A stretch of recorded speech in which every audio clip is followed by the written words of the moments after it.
Éco 40, l'actualité économique en 40 minutes. Analyse, décryptage, prospection et proposition. C'est toutes les semaines sur New World Economy. L'entrepreneuriat, machin, c'est beau. Mais il faut aider les jeunes à entreprendre. L'emballage, dans toute économie d'ailleurs, occupe une place de choix, une place prépondérante. Et l'économie togolaise n'en fait pas exception. Monsieur Amouzou, Oui. merci d'être passé. Merci à On vous. va y aussi. revenir. Chaque semaine, Mathieu Gaillet et ses invités passent à la loupe tout sujet ayant trait à l'économie et au développement sur votre antenne. Opérateurs économiques et décideurs du monde économique, Éco 40, c'est pour vous. Éco 40, c'est sur le bouquet New World TV numéro 2810.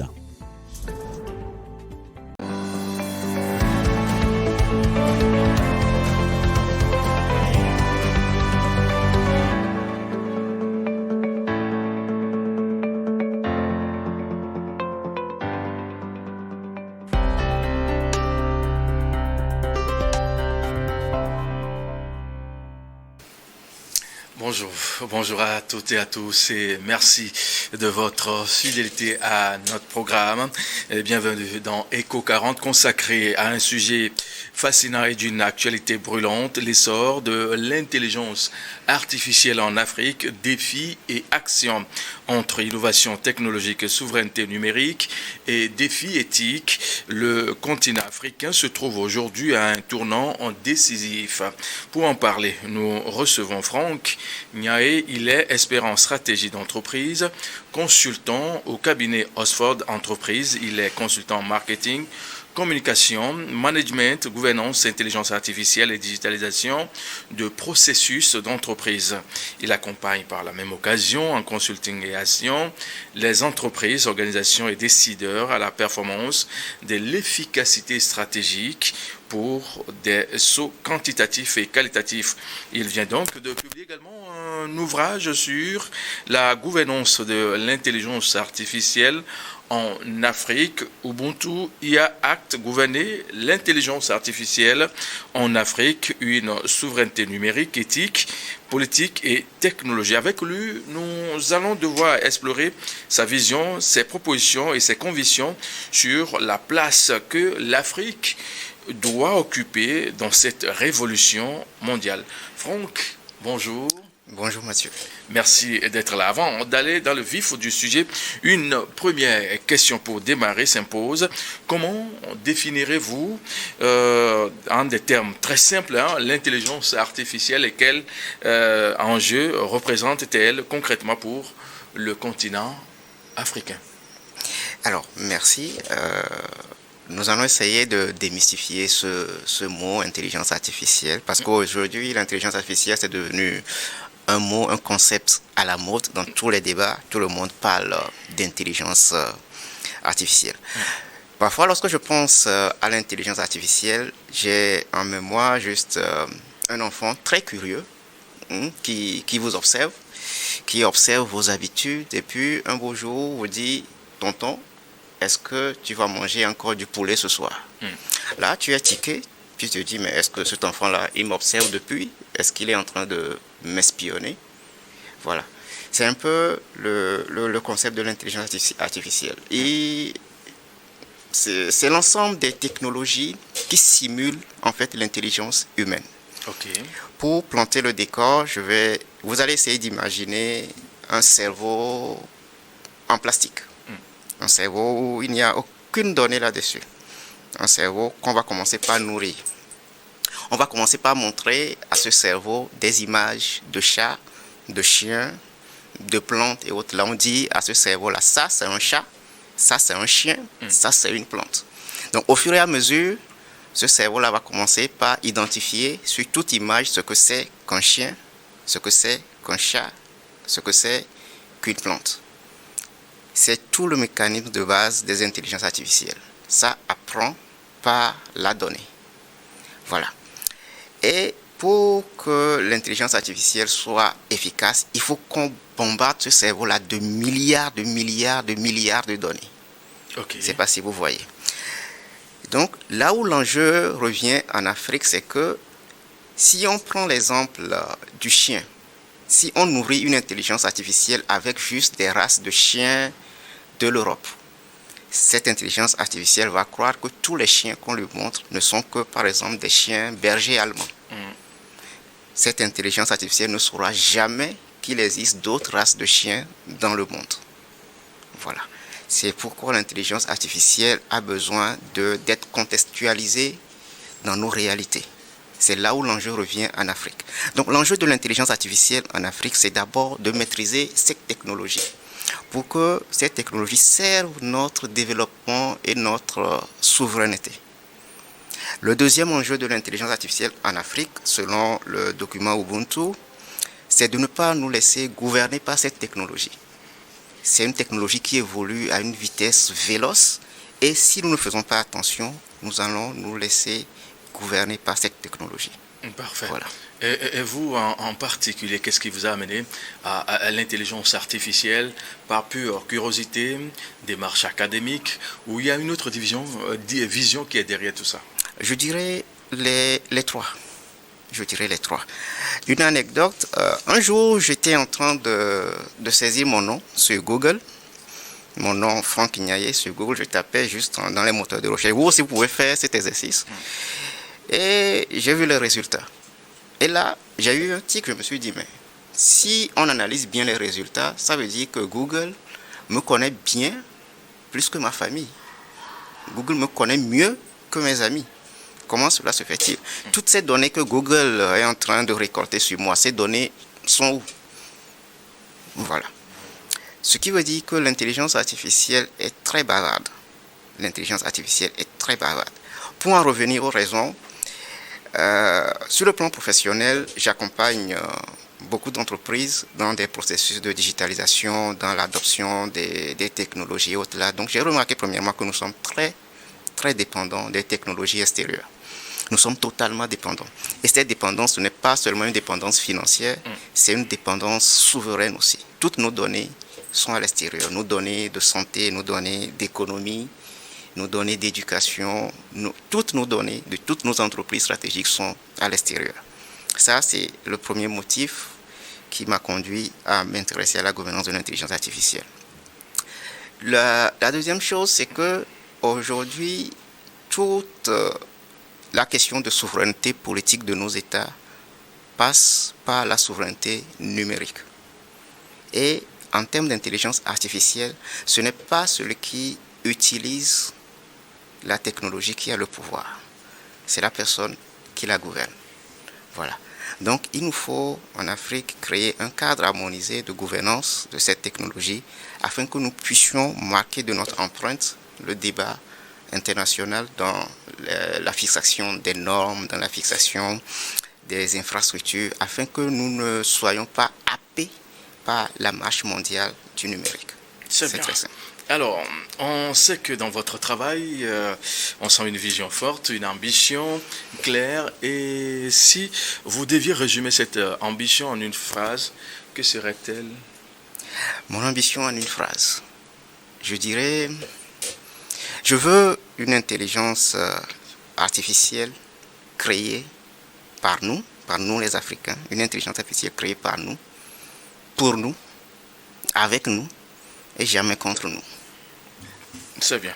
Vous dites que l'Afrique se trouve à un carrefour stratégique dans le domaine de l'IA, l'intelligence artificielle. Quels sont donc, selon vous, les principaux atouts, mais aussi les fragilités qu'on peut citer celles-là?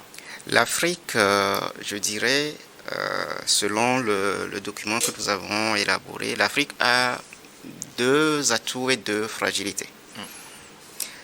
Deux atouts majeurs, deux fragilités critiques. Dans les atouts, vous savez, lorsqu'on parle de l'Afrique, on mentionne toujours sa jeunesse qui est très dynamique. La jeunesse africaine est une jeunesse très créative qui adopte très facilement les technologies.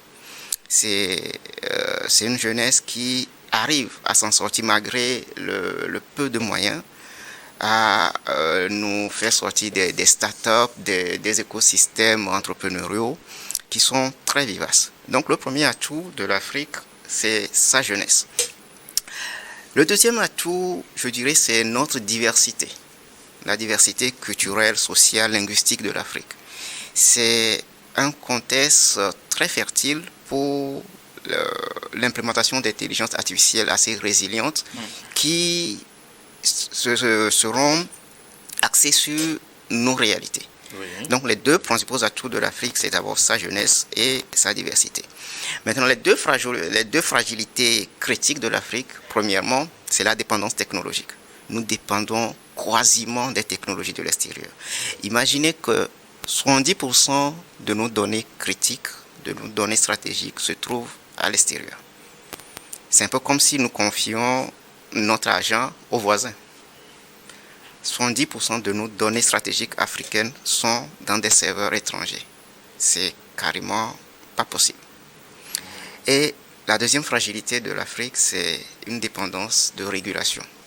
Nous n'avons pas encore de cadre harmonisé pour réguler l'intelligence artificielle en Afrique. Ce qui fait que nous dépendons des normes étrangères.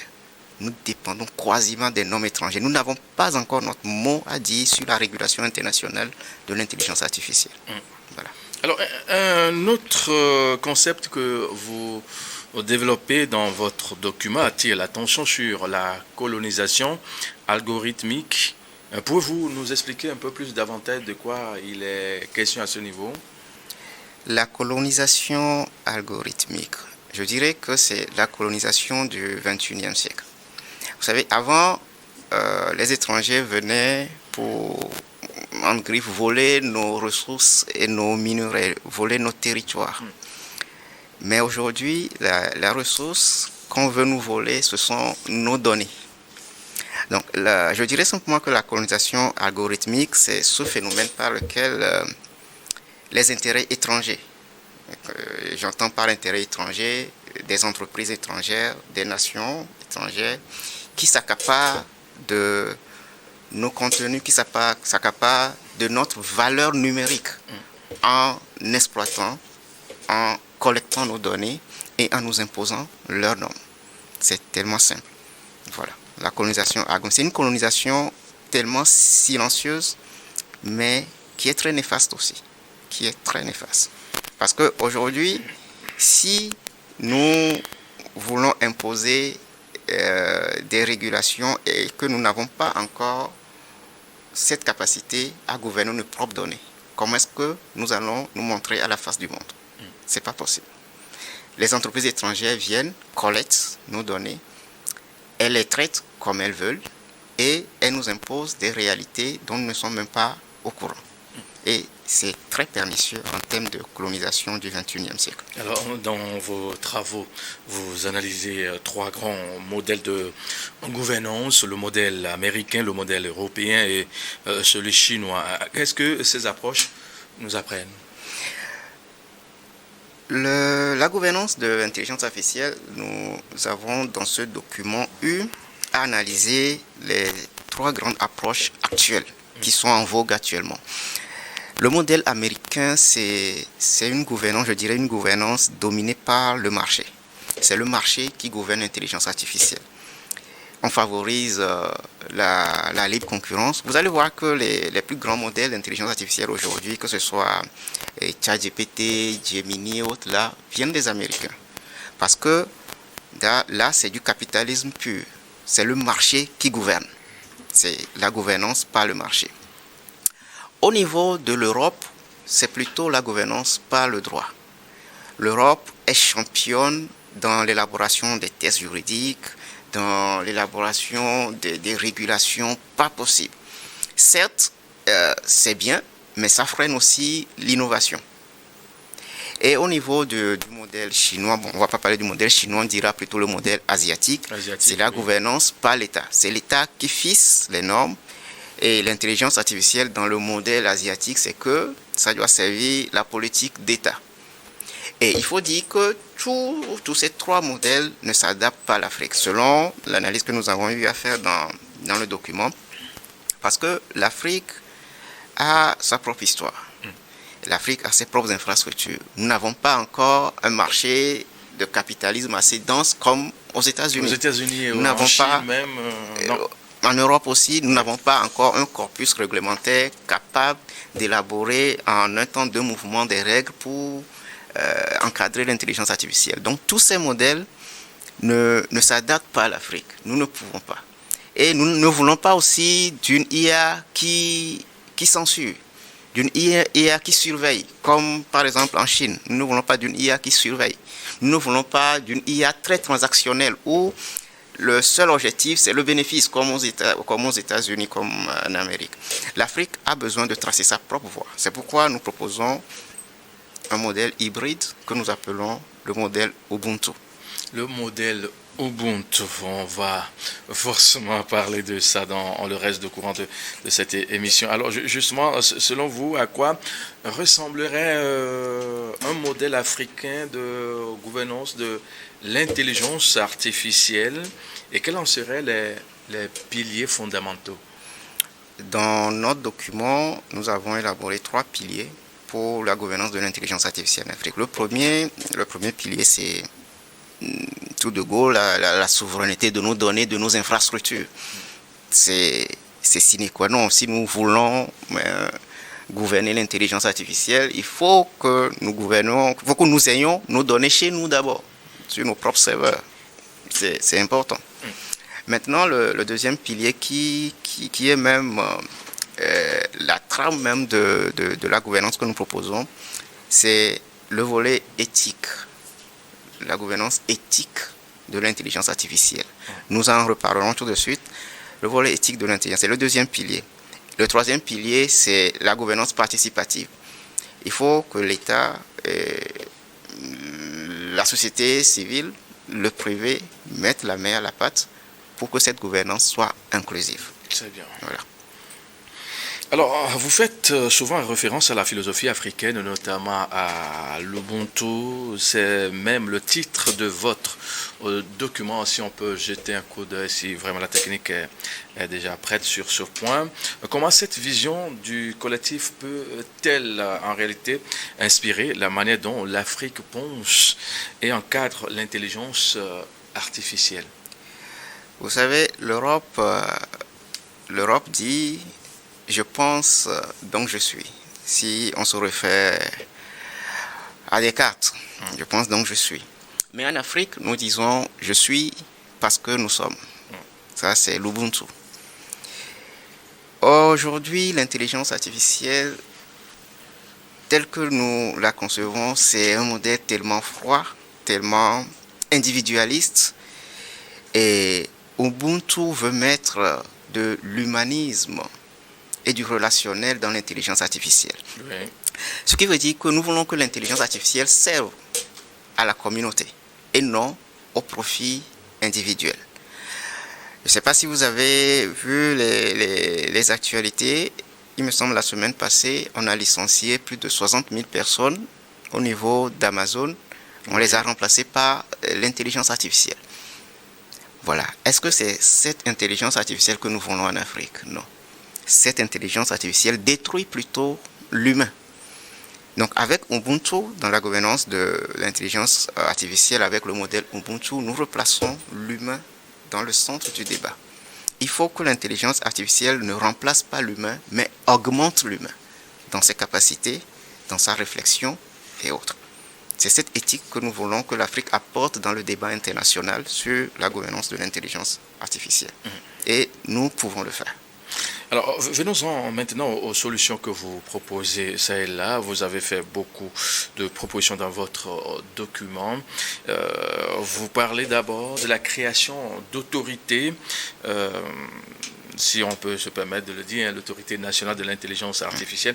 Quel serait concrètement, à ce point, leur rôle sur le terrain? Les autorités nationales de l'intelligence artificielle, elles ont un triple rôle, si je peux m'exprimer ainsi. D'abord, ces autorités, il y aura les autorités nationales, il y aura aussi les autorités régionales et continentales, mais nous allons nous appesantir seulement sur les autorités nationales. Premièrement, ces autorités sont les gardiennes de l'éthique de cette gouvernance-là. Un exemple concret, si par exemple on doit déployer une intelligence artificielle dans une administration, dans un hôpital, dans un ministère et autres là, il faut que cette autorité vienne et soit convaincue que cette intelligence artificielle est conforme à nos valeurs. Il faut que cette intelligence artificielle ne comporte pas des biais, peut-être par rapport à certaines ethnies, par rapport peut-être aux femmes, par rapport à certaines zones rurales et autres. Atteinte aux mœurs, par exemple. Atteinte aux mœurs et autres. À la culture, voilà, dans certaines zones. Exactement. Oui. Donc, les autorités nationales de l'IA sont d'abord les gardiennes de l'éthique, de la gouvernance de l'IA. En deuxième position, les autorités nationales de l'IA sont les catalyseuses de l'innovation. Oui. Il faut que ces autorités impulsent l'innovation dans le domaine de la recherche d'abord. La recherche, les startups qui émergent en termes d'intelligence artificielle, il faut que ces autorités arrivent à accompagner les jeunes à asseoir des infrastructures, des modèles IA résilientes et bâtir aussi des modèles économiques qui soient conformes à nos réalités. Et en troisième position, les autorités nationales doivent être le pont entre le local et l'international. Si nous devons adopter des technologies internationales, il va falloir que nous soyons convaincus que cette technologie ne nous desserve pas. Et lorsque d'autres veulent utiliser aussi nos technologies, veulent utiliser nos données, il va falloir que nous leur imposions nos normes. Nous leur disons que voilà, si vous voulez utiliser les données africaines, les données togolaises, voilà ce que vous devez faire. Donc, c'est le troisième rôle des autorités nationales dans la gouvernance de l'IA. Parfait. Voilà. Alors, autre pilier important que vous mettez devant, c'est l'éducation. Vous en faites une priorité. Quelles réformes concrètes faut-il opérer, recommandez-vous pour former une génération africaine souveraine et compétente en intelligence artificielle? Vous savez, l'éducation, c'est le cœur de tout. C'est le cœur de tout.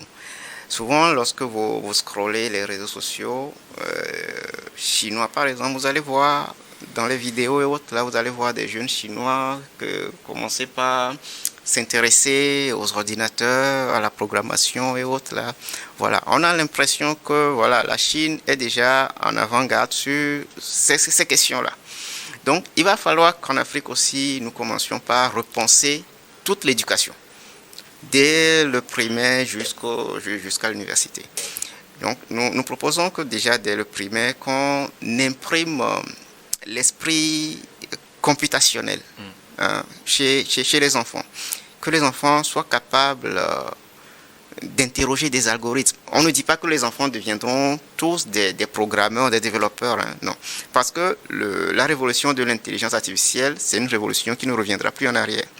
Donc, il va falloir que nos enfants commencent par prendre la relève. Commencent par interroger les algorithmes. Commencent par intégrer ces intelligences artificielles-là dans leur processus d'apprentissage. Voilà, ça c'est le primaire. Au niveau du secondaire, on peut commencer par les initier déjà à la pratique. Comment l'intelligence artificielle peut, je donne un exemple banal, augmenter les récoltes d'un agriculteur. Il faut que déjà dès le secondaire, qu'on arrive à créer des ateliers pratiques pour que les enfants soient capables d'utiliser l'IA pour résoudre des cas concrets. Maintenant, l'enjeu va se retrouver au niveau du supérieur. Et là, je reviendrai toujours encore au modèle Ubuntu.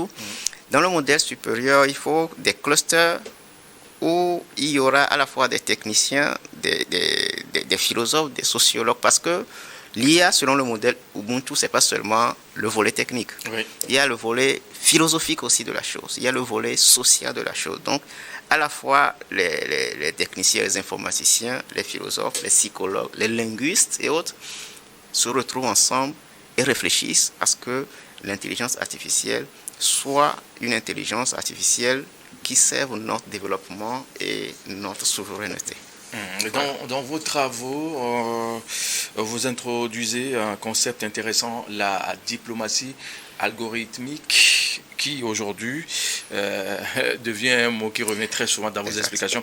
Pouvez-vous nous en dire plus sur ce point-là? La diplomatie algorithmique, si je veux caricaturer la chose, c'est par exemple qu'un diplomate de l'Union africaine invite les dirigeants de Google, les dirigeants de Microsoft, les dirigeants d'OpenAI et autres là, et leur dit, si vous voulez avoir accès au marché africain d'1,4 milliard d'individus, voici nos conditions. Voilà, c'est ça la diplomatie algorithmique. Donc la diplomatie algorithmique, c'est très simple, c'est cet art-là par lequel les nations, les continents arrivent à imposer leur avis dans le débat mondial sur l'intelligence artificielle. Voilà. Et si vous voyez l'Europe qui fait des pieds et des mains pour asseoir des régulations, il y a le RGPD au niveau de l'Europe, le Règlement général de protection des données, il y a l'IA Act au niveau des États-Unis, et il me semble au niveau de l'Union européenne aussi. Ce sont des actes de diplomatie algorithmique. Voilà. Et l'Afrique aussi doit commencer par imposer ces normes. Et les normes que nous voulons que l'Afrique impose, ce sont ces normes d'humanité, de relationnel. Et c'est avec ces atouts que l'Afrique va apporter sa valeur dans le débat mondial sur la régulation de l'intelligence artificielle. Parce que lorsque nous n'arrivons pas avec des idées fixes, d'autres idées vont nous gouverner. C'est dada, c'est comme ça la diplomatie se fait. Si nous n'arrivons pas à nous imposer, d'autres vont s'imposer à nous. Voilà.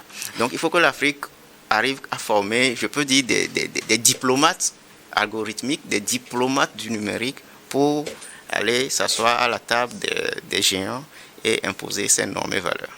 Voilà. Franck, imaginons cette scène. Vous êtes en face d'un chef d'État africain et vous avez 2 minutes par exemple pour convaincre d'adopter votre feuille de route sur l'intelligence artificielle. Que lui diriez-vous? 2 minutes même, je dirais que c'est trop. 2 minutes, je dirais que c'est trop. Non, moi je dirais juste Excellence, Monsieur le Président, la gouvernance de l'intelligence artificielle est aujourd'hui une question historique.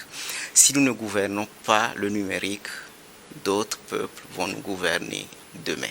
Ce n'est même pas une option, c'est une responsabilité historique. Parfait, merci. Il y a des gens qui venaient à peine de nous choisir pour s'informer sur ce qui est en train de se passer dans cette émission concernant l'intelligence artificielle. On va procéder à une sorte de capsule de vrai ou faux pour résumer tout ce qu'on a eu à dire. Voir si on est au point, hein, on va se prêter bien sûr à ce jeu. Êtes-vous prêts? Oui. Alors, l'intelligence artificielle va remplacer la majorité des emplois en Afrique d'ici 10 ans. Vrai ou faux? Je dirais faux. Faux. L'Afrique n'a pas les moyens financiers de développer ses propres infrastructures en IA. Vrai ou faux? Faux. L'Afrique a les moyens et l'Afrique peut mutualiser ses moyens. C'est bien. Je suis en train de noter. Sans souveraineté des données, un pays n'a pas de souveraineté politique réelle. Vrai. Parfait. On avance, on va tout analyser après pour voir ce que ça donne. L'Afrique est en retard en matière de l'IA. Vrai ou faux? Beaucoup diront vrai, mais moi je dirais faux. L'Afrique n'est pas en retard. L'Afrique est au rendez-vous parfait de l'histoire. C'est bien. Les langues africaines sont essentielles dans la souveraineté numérique. Vrai. Je veux un jour parler à ChatGPT en Ewe ou en Kabylie ou en Kotokoli. Voilà. L'intelligence artificielle peut renforcer la cohésion sociale si elle est bien gouvernée. Vrai ou faux? Vrai. Et avec le modèle Ubuntu, c'est purement vrai. C'est bien. Le plus grand risque pour l'Afrique est que l'intelligence artificielle devienne incontrôlable. Vrai ou faux? Faux. Le risque, c'est que l'intelligence artificielle africaine soit contrôlée par d'autres. Ok. L'Afrique doit copier les modèles américains ou européens pour avancer plus vite? Faux. Nous devons modéliser notre propre modèle. Nous devons créer notre propre modèle de gouvernance d'intelligence artificielle. De noter. Donc c'est faux. C'est faux. L'Afrique peut devenir un acteur normatif mondial dans l'intelligence artificielle? Vrai. Et j'y crois fermement. On va revoir tout ce qui a été dit. Si vous avez pu totaliser sur les questions que j'ai posées, 2, 3, 6, 8, 9 questions. Bon, je pense que l'information est passée. Vous avez réussi à nous éclairer davantage. Et la dernière question avant de se séparer dans cette émission.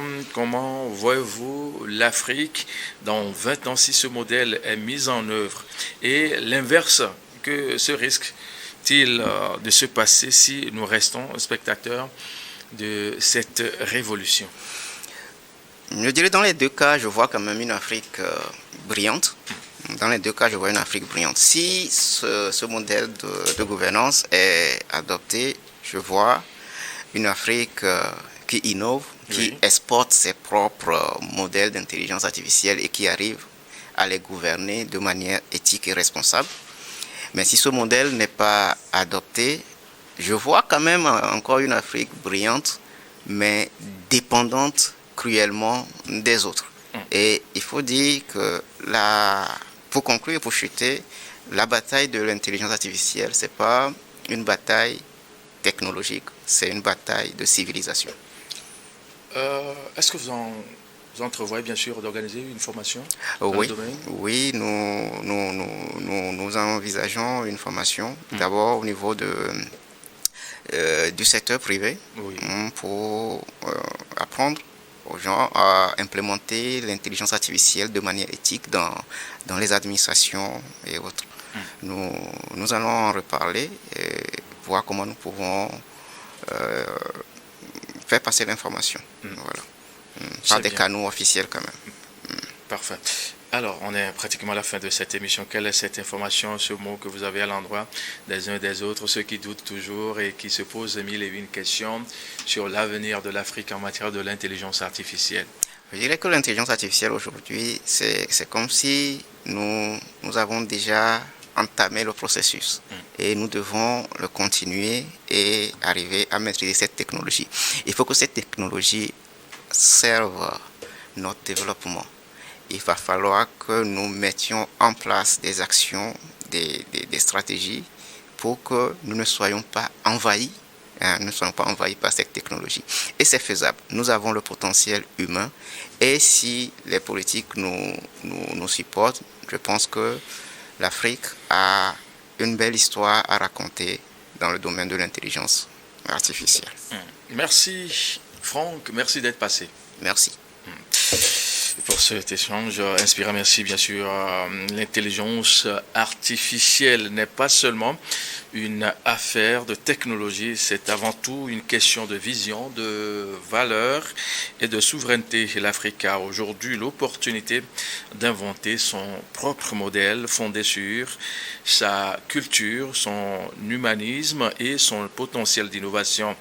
Merci à vous, pour chers téléspectateurs, de nous avoir suivis. Restez connectés pour d'autres émissions autour de la transformation. Très bonne suite de nos programmes à vous tous et à très vite.